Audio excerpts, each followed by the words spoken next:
In the Fraser and Caton Homes area of Savannah, off what was once called West Broad Street, the median income is $8,200 a year. Unemployment is 50%, and well over half the kids will not graduate high school. Just behind the housing projects that bear those grim statistics is the West Broad Street YMCA, where battle is waged every day with the dynamics of the problem. It's all incremental steps. We're not going to end poverty overnight, we know that.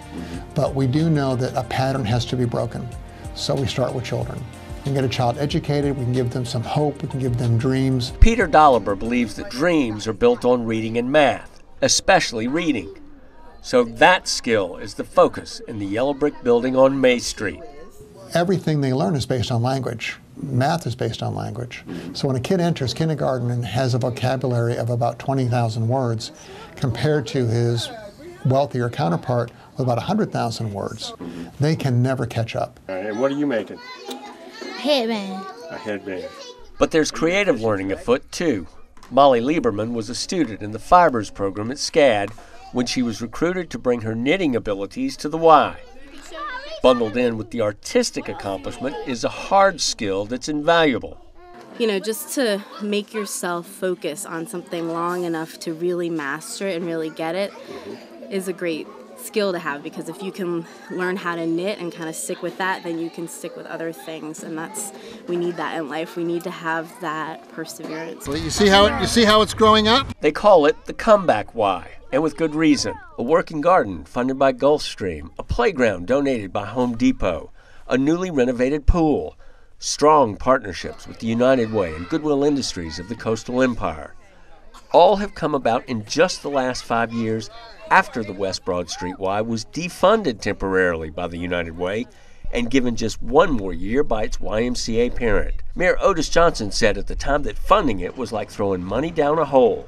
Credit a handful of tenacious board members, the city of Savannah, and the creative energy of Peter Dolliber with a stunning turnaround.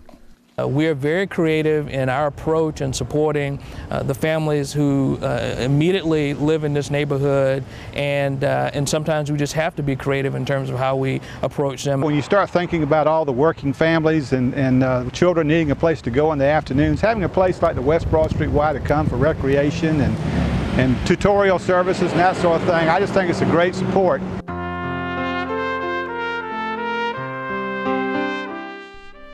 The West Broad Street Y was founded in 1942, the early part of the war, for black soldiers on leave who, because of segregation, weren't allowed in the white USO.